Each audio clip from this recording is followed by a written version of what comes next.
The Virak Dominion had seen it all.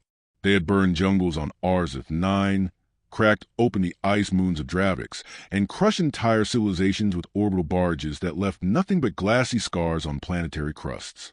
To them, conquering Earth was a perfunctory task, a footnote in their glorious campaign of galactic subjugation.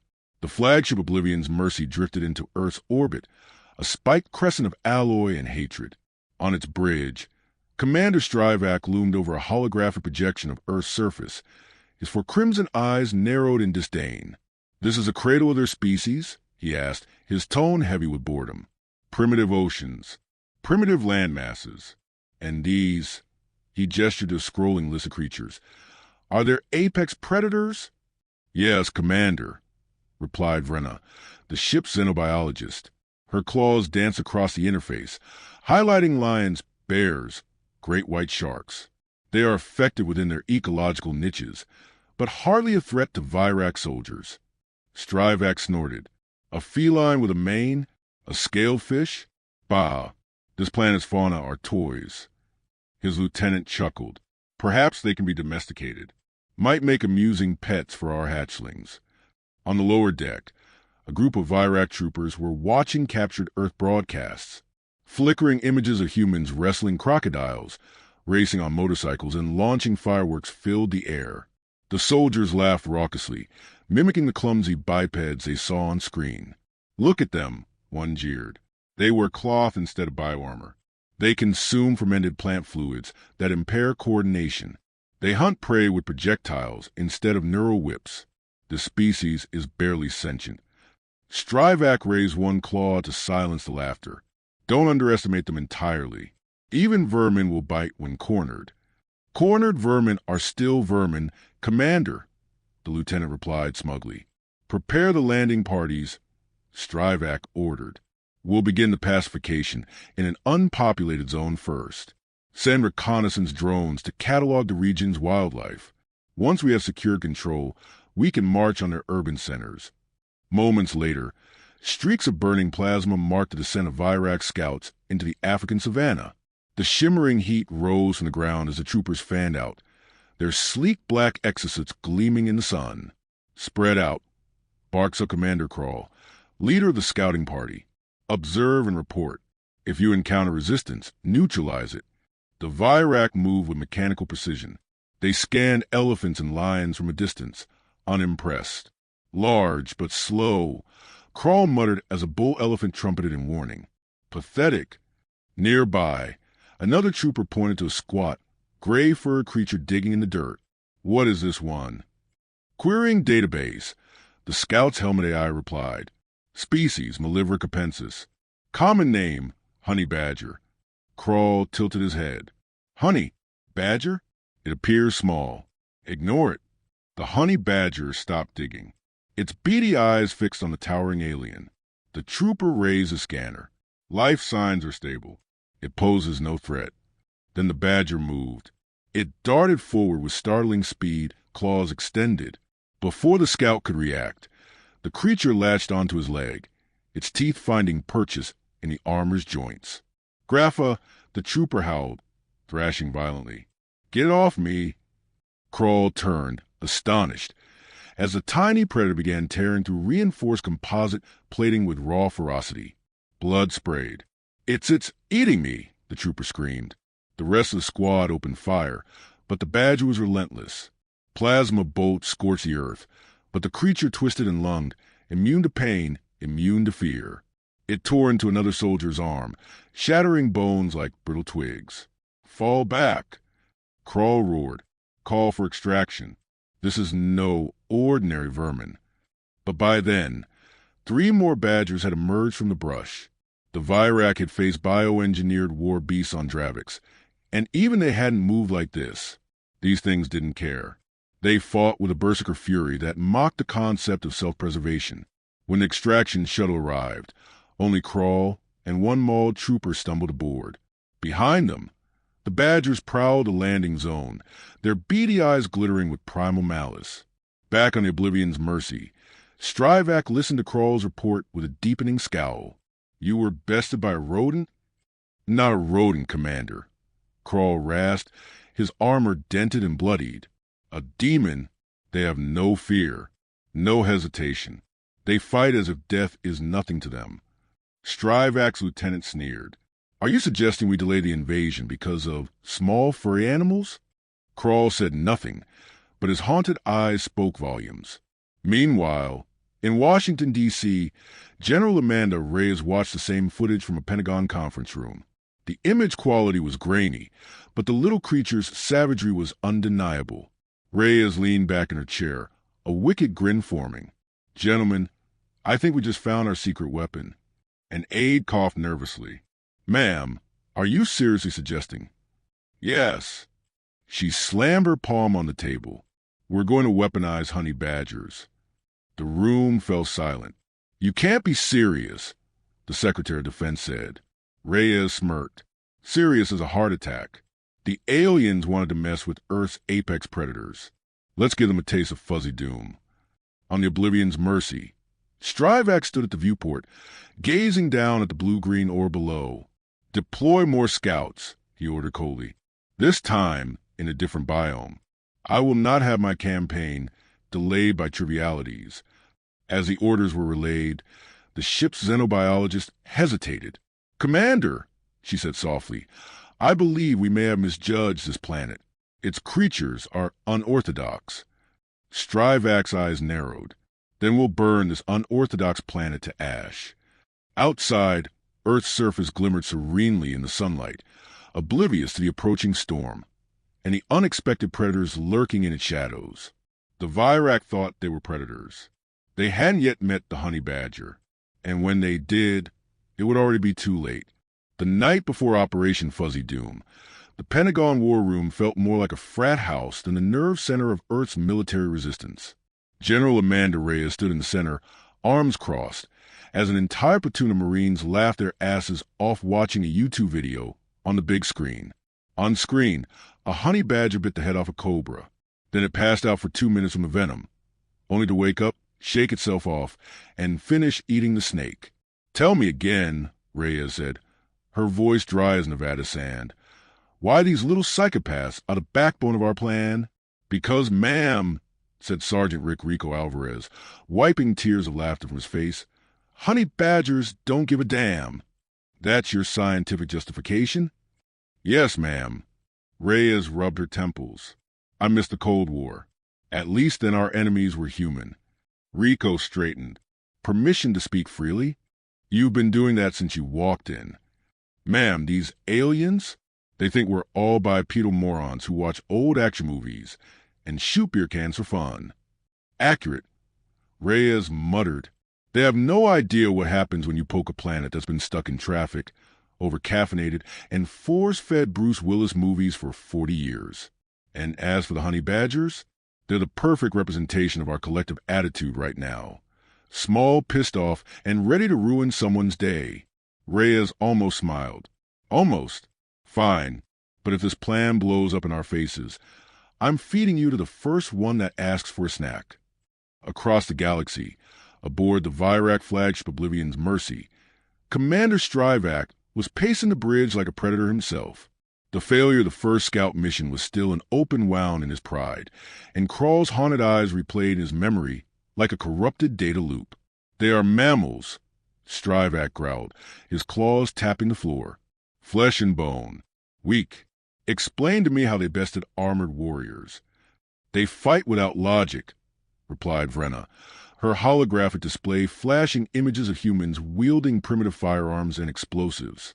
They use fire and chemical propulsion. Their strategies are chaotic. Chaos is not a strategy, the lieutenant scoffed. It is desperation.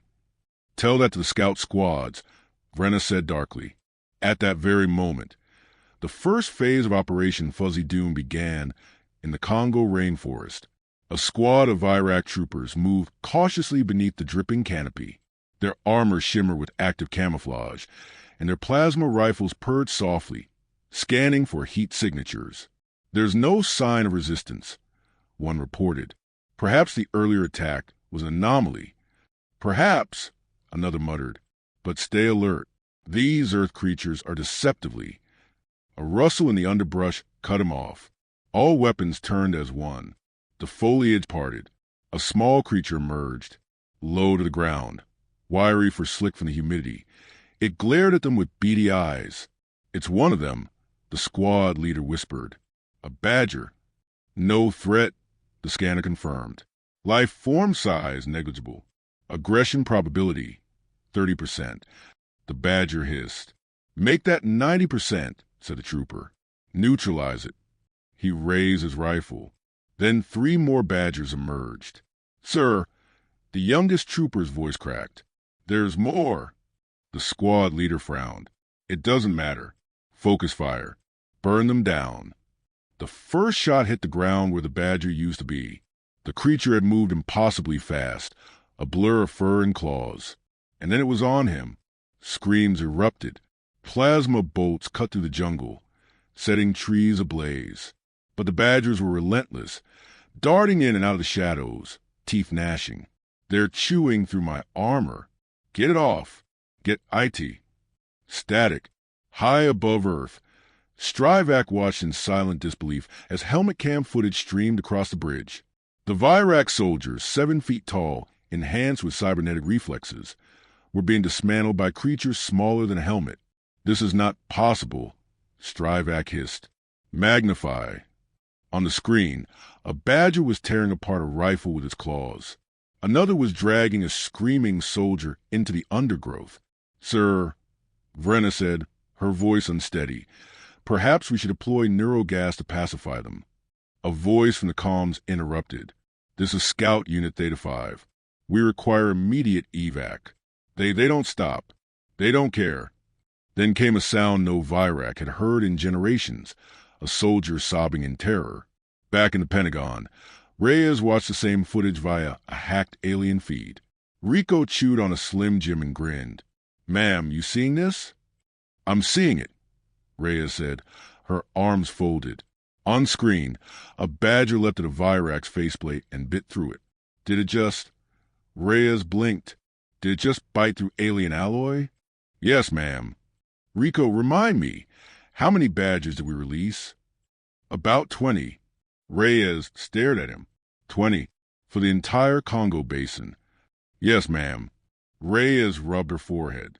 "We should have used 100. Couldn't get 100. Budget cuts." The comms crackled. "This is Field Agent Johnson. We've confirmed secondary objectives. Badgers are now actively sabotaging alien tech. Repeat, they're chewing on their spaceships." Rico laughed so hard he nearly fell out his chair. "They're eating spaceships, ma'am." Reyes allowed herself a smirk. "Well, damn. I guess we don't need nukes after all." In the alien flagship, Strivac's fists trembled with rage. "I will not have my invasion undone by rodents. Ready the orbital plasma cannons. Glass their forests. Burn everything." Vrenna hesitated. "Commander, these humans, they're watching us. They're laughing." "Laughing?" "They're streaming our losses across their networks. They've turned us into entertainment." The bridge fell silent as Earth's transmissions appeared. On screen, human commentators narrated the battles with mocking voices. "And here we see the Virac soldier failing again. That's gotta hurt, Bob." "Oh, Jim, you hate to see it. Look at that badger go. That's a clean takedown. MVP material right there. Let's replay that in slow motion." "Stop." Strivac roared. The screens went black. "No more. I will not be mocked by mammals." But the damage was done. Across the galaxy, other civilizations were tuning in, sending memes and sarcastic messages. "Dear Virac Dominion, need help fighting Earth rodents? The Dravix Republic. Offering discounted exterminator services. Call now. Zygorth Pest Control." Strivac's claws dug into the command console. "Deploy the war beasts. Deploy everything. If Earth wants war, we will get in the fires of hell itself." On Earth, Reyes watched the alien fleet shifting position in orbit. "Looks like they're mad," Rico said. "Good," Reyes replied. "Let's make them furious. Activate Phase 2. "What's Phase 2, ma'am?" She smiled like a predator. "Phase 2 is when the Badgers hitch a ride into space. The Virak Dominion was unraveling.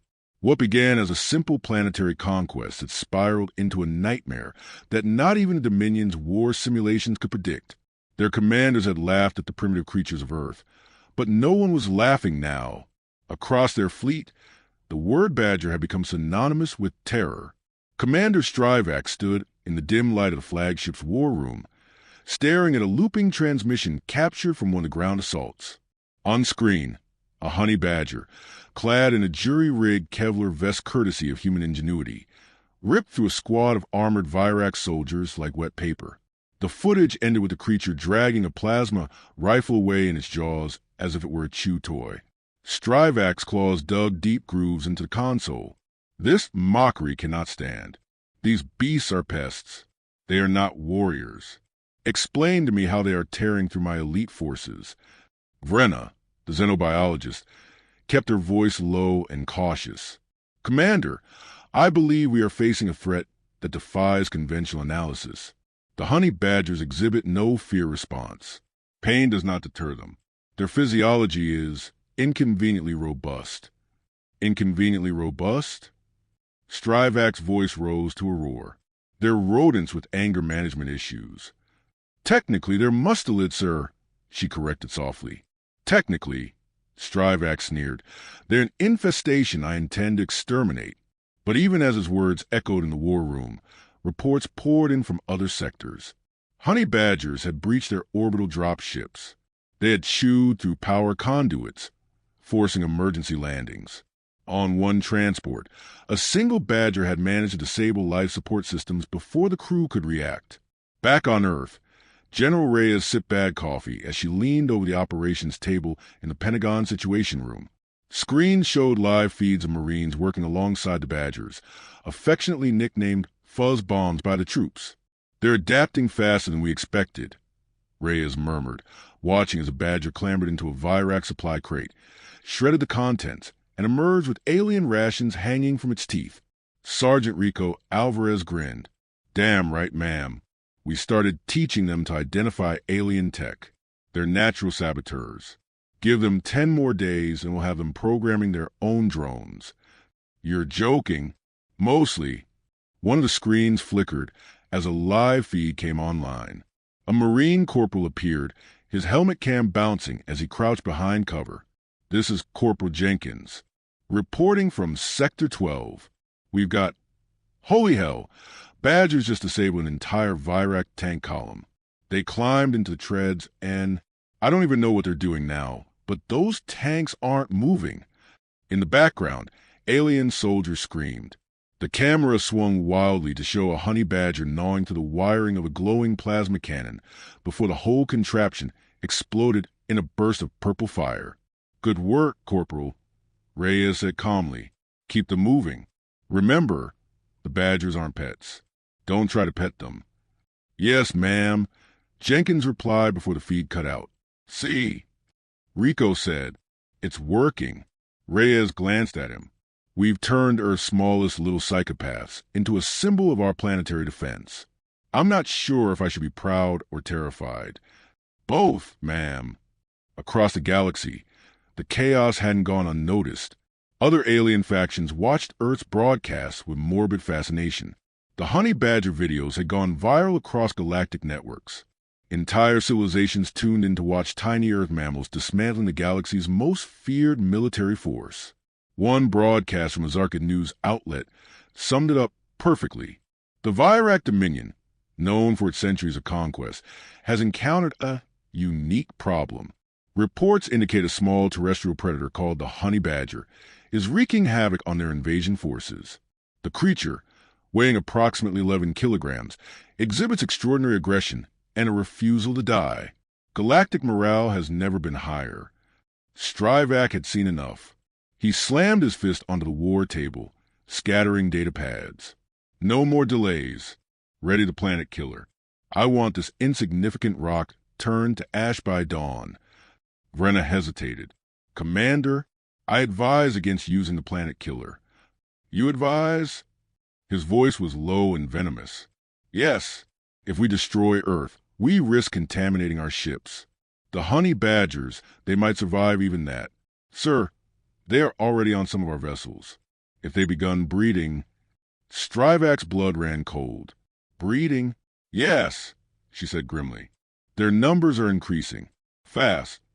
Impossible. Commander, Vrenna whispered, Earth's atmosphere has no oxygen where we are now, and yet we found their carcasses in our ventilation systems. They aren't suffocating. They're adapting. Silence filled the war room as the implications sank in. Meanwhile, aboard one of the Dominion's dreadnoughts, an engineer screamed as he tore off his helmet. They're in the vents! They're in the vents! A blur of claws and teeth erupted behind him, dragging him screaming into the darkness. Reyes sipped her coffee back in the Pentagon and gave a humorless smile. Looks like Phase 2 is working. Phase 2? Rico asked. She gestured to a monitor showing alien ships venting atmosphere into space. We planted breeding pairs on their motherships. Rico's jaw dropped. You weaponized honey badgers in zero gravity? They've got little space helmets, Reyes said. Humans are great at sewing. Rico started laughing so hard he choked. We're insane. Humanity is insane. Insanity wins wars, Reyes replied flatly. As Strivak's fleet faltered in orbit, the commander's mind raced. He had underestimated these creatures. No, these humans. He had assumed their tiny, furred allies were mere animals. But perhaps that was wrong. Perhaps this was their strategy, all along. In the silence, Vrenna spoke the words no one wanted to say. Commander, the honey badger is not their pet. It is their weapon. No. Strivak shook his head violently. I won't accept this. Ready the plasma lances. Prepare to scorch the surface. Sir, what if the badger survive again? Then we destroy the entire solar system. On Earth, Reyes watched her satellites capture the alien fleet powering up for another attack. She leaned forward and keyed the comms. Marines, you know your orders. Get our little operatives in position. It's time to take this fight off-world. Above her, the monitors displayed the image of a honey badger floating in zero gravity, its claws extended like a furry demon, as a Marine pushed it gently toward an air vent in a captured alien frigate. Operation Fuzzy Doom wasn't just a planetary defense anymore. It was going galactic. The Virak Dominion had never encountered a nightmare that followed them into space. Until now, aboard the flagship Oblivion's Mercy, alarms blared through every corridor as the ship's AI desperately tried to calculate a pattern in the chaos. It found none. The honey badgers had arrived. Commander Strivak clutched the edge of his war table as reports flooded in from every sector of the fleet. Entire decks had gone dark. Airlocks were breached, not by plasma fire or hacking, but by claws and teeth. His soldier screams echoed over the comms, the same word repeated again and again in raw terror. Badgers. The badgers are here. It wasn't supposed to be like this. Explain to me, Strivak roared, how these creatures got aboard my ships. We have atmospheric seals. We have scanning protocols. How did they bypass everything? Vrenna, pale even for her species, spoke hesitantly. We underestimated them. The humans launched them aboard captured drones. They were equipped with oxygen tanks and basic maneuvering thrusters.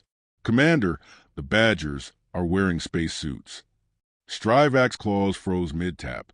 Space suits? Yes, sir. Crude by our standards, but effective. On a nearby screen, a honey badger floated weightlessly through a zero-gravity maintenance bay. It spun lazily, using its claws to tear an exposed power conduit, sending a shower of sparks into the air. Then, with an almost deliberate malice, it dug deeper and severed the main power line. The lights across Oblivion's Mercy flickered, then failed. In the darkness, a trooper whispered over comms. They're in the ventilation shafts. Static. On Earth, General Amanda Reyes watched the live feeds with a grim satisfaction. Around her, the Pentagon's war room was filled with a mix of stunned silence and suppressed laughter. Ma'am, Phase 3 is complete, reported Sergeant Rico Alvarez, still clutching a half-eaten candy bar. All 20 Badgers successfully deployed across the Virak fleet. Reyes allowed herself the faintest smile. And the humans? Any casualties? None, ma'am. Well, except Private Jenkins. He tried to pet one. He's alive. Medically, yes. Spiritually, probably not. The comms crackled. A young Marine's voice came through, ragged with adrenaline.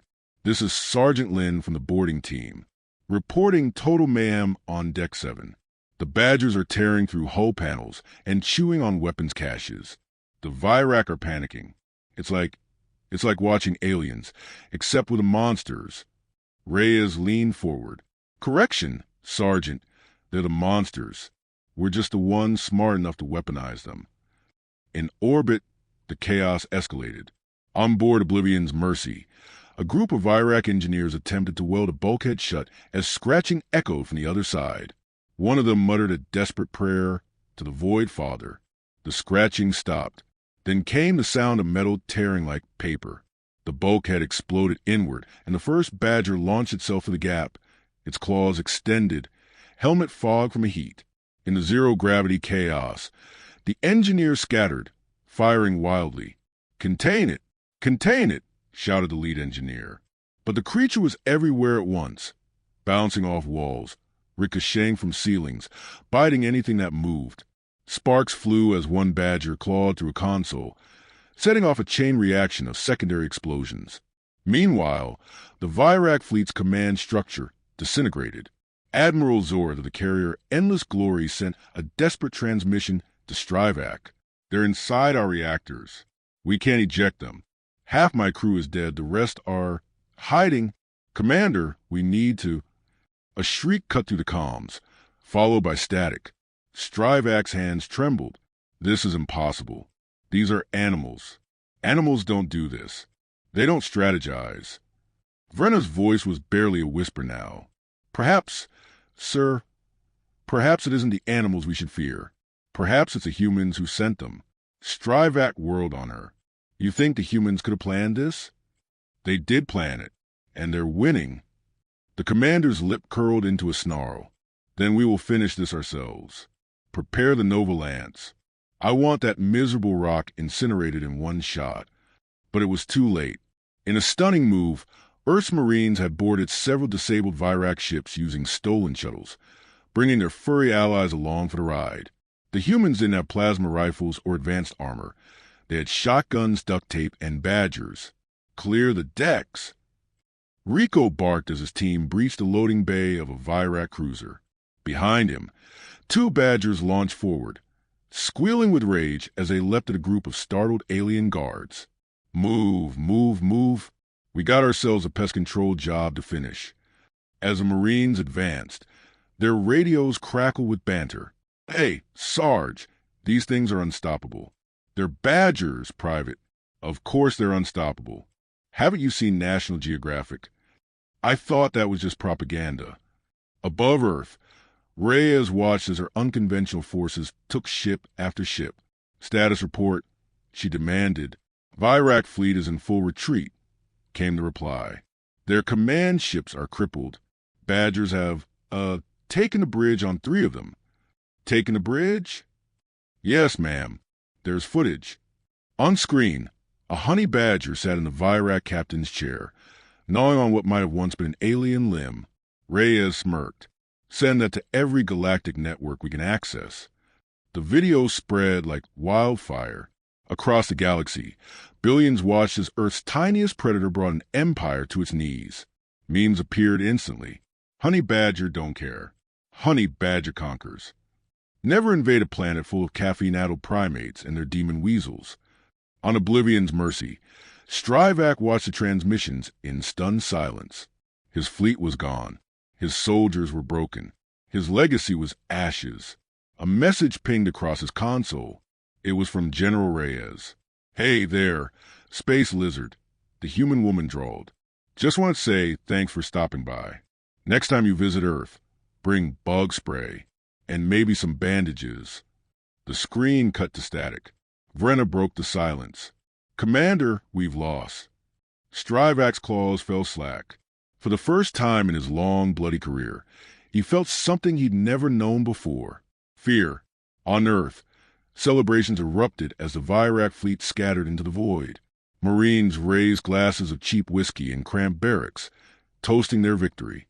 To the honey badgers, Rico cheered, holding up a photo of his new furry comrade.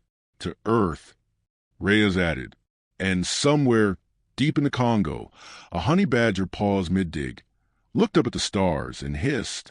The galaxy would never be the same.